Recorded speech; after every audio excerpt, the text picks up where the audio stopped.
Okay, today we are going to break down a really classic and honestly super influential language teaching method, audiolingualism.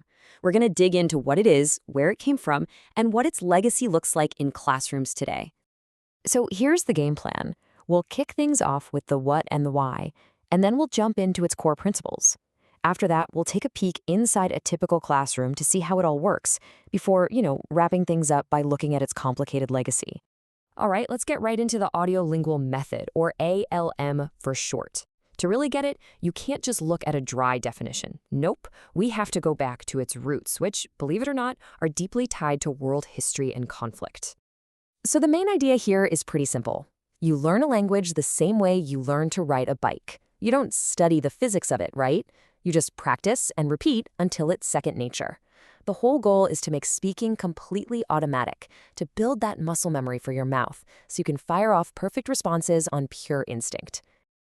This method was basically a perfect storm of two big ideas.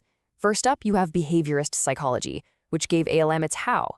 It treats learning kind of like training. You get a stimulus, you give the correct response, you get reinforced, and bam, a habit is formed.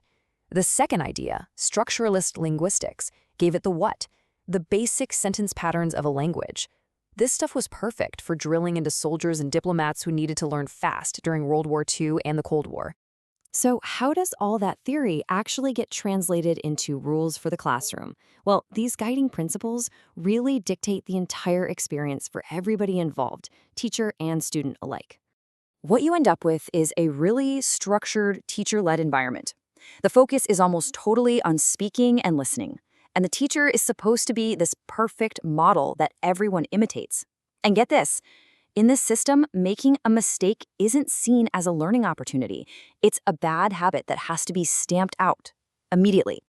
Okay, so what does one of these ALM lessons actually look and feel like?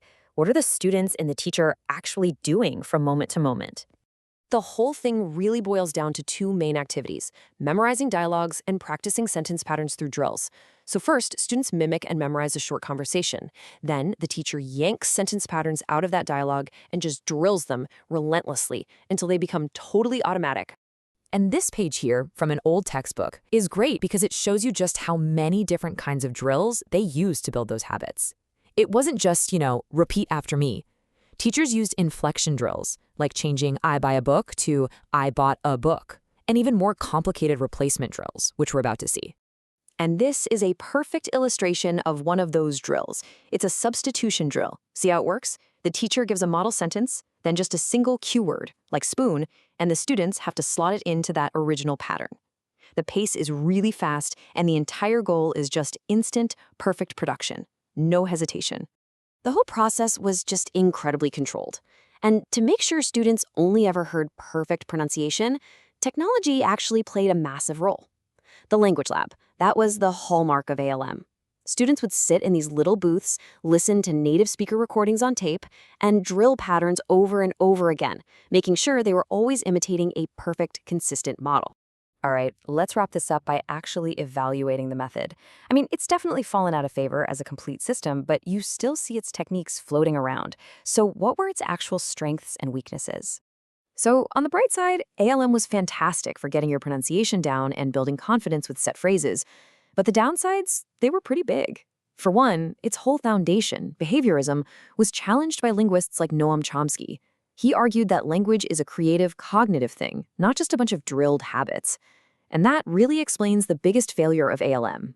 What happened was, students could recite patterns perfectly in class, but then they'd be totally lost trying to have a real, spontaneous conversation out in the world. So here's the real takeaway. Today, language teaching is all about actual communication, not just perfect repetition. But if you've ever used an app like Duolingo, you've seen the ghost of ALM, right? Those repetitive pattern-matching games are straight out of the ALM playbook.